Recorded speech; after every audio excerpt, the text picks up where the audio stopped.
This video is a little bit overdue, but we're here now. I've been busy having a birthday and a lot of different things. So I've been reflecting ever since my birthday about life, lessons learned, wisdom I've gained. And I think about all these things at the beginning of each year. So for most people, it's still the start of the year, even though we're deep into February now. These are the times that people start checking their finances, checking their health. I recommend that every single year. So for me, I'm always gonna get my full physical done, and then I'm gonna go check on my finances, see where I'm spending too much, see where I need to cut back, and see how I'm gonna spend for the rest of the year. I feel like this is a really good thing to do because it gives you a really good base for the rest of the year. It sets the tone. You know, how you're gonna take care of yourself this year. Maybe last year you had too much, fast food, candy, things of that nature. Maybe you wanna work out a little bit more, get more hours of sleep. Also from the financial standpoint, maybe you wanna get less Starbucks or, going out to Chipotle and other places less, whatever it is that you want to slow down to help things be better for this year. I feel like this is the time to do it. I feel like checking on these things at the beginning of the year is a good base for the rest of the year. It kind of sets the tone on what do we got to change, what do we got to do to make this year better than last year. While all of this is pretty good, I think this is like a really technical approach to life, right?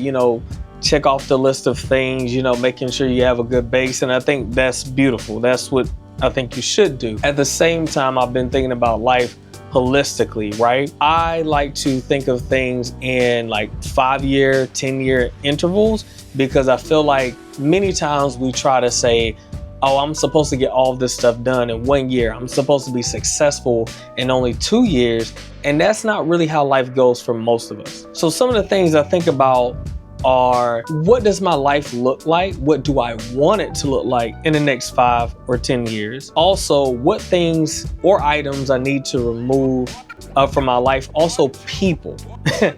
People.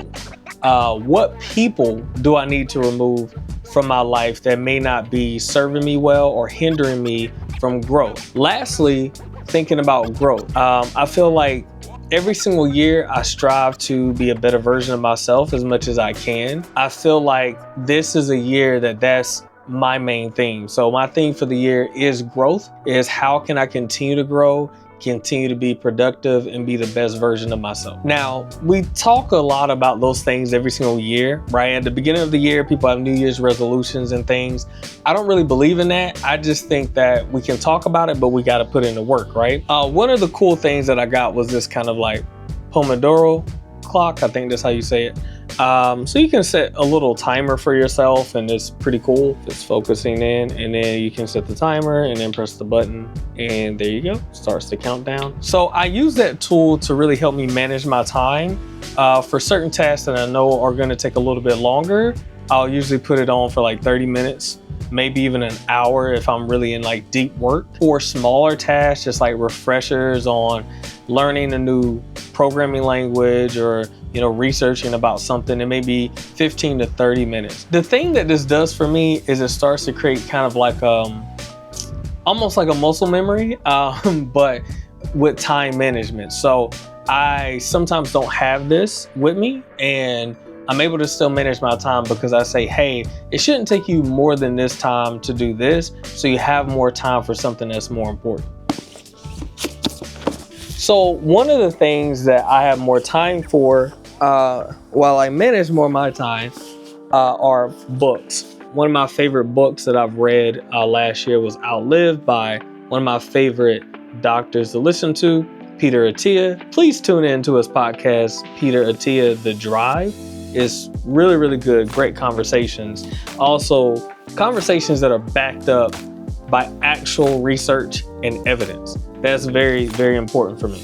Also, you got Rick Rubin, The Creative Act. This is really great. If you do hear this on Audible, he is doing the narration, and it can kind of put you to sleep. His voice is so zen-like, but this is a really, really great book for creatives. Next, we have a classic, The Millionaire Next Door.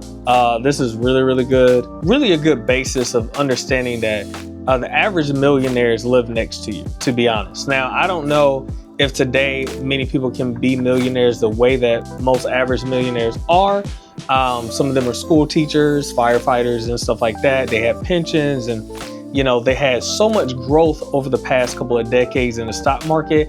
I'm not sure if we can get the same exact returns today, and most people don't get pensions and things of that nature today. So, but yeah, really good book still to read, to understand real millionaires are the everyday people next to you, even shopping at Walmart. So also here I have Psychology of Money by Morgan Housel. I think this is a quintessential book for people to understand their relationship with money. I really think this one is a very important one. It helped me to understand more about how I use money and was valuable using money as a tool. Also, I got Morgan Housel, Same as Ever.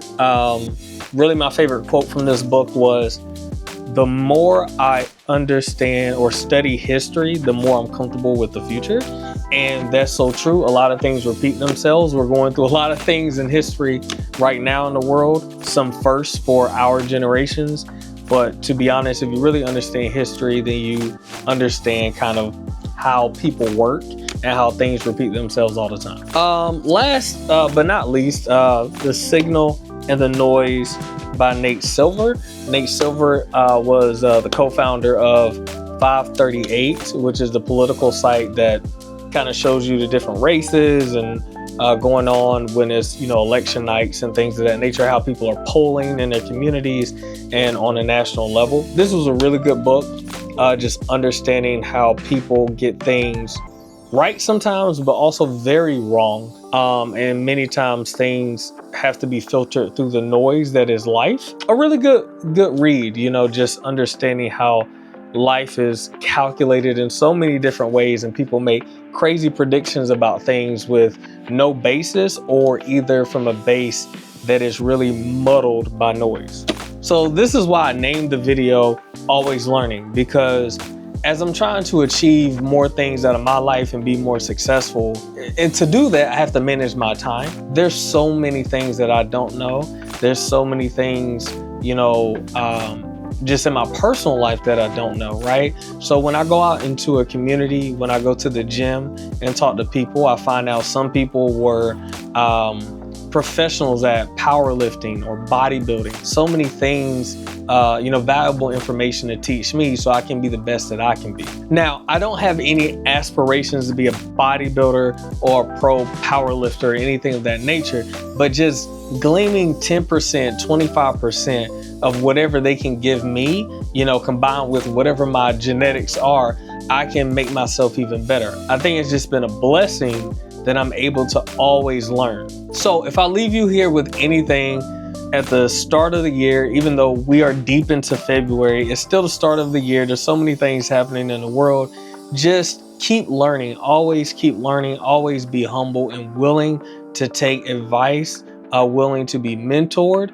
Also, on top of that, when you learn new things and someone looks up to you and you're now at a more senior level of knowledge, be sure to pass that down to the next generation and to somebody else. With that said, I am going to get up out of here, go to the bowling alley, and I'm going to get some knowledge for some people who bowl a whole much better than me. But you know, I go there to have fun. Peace.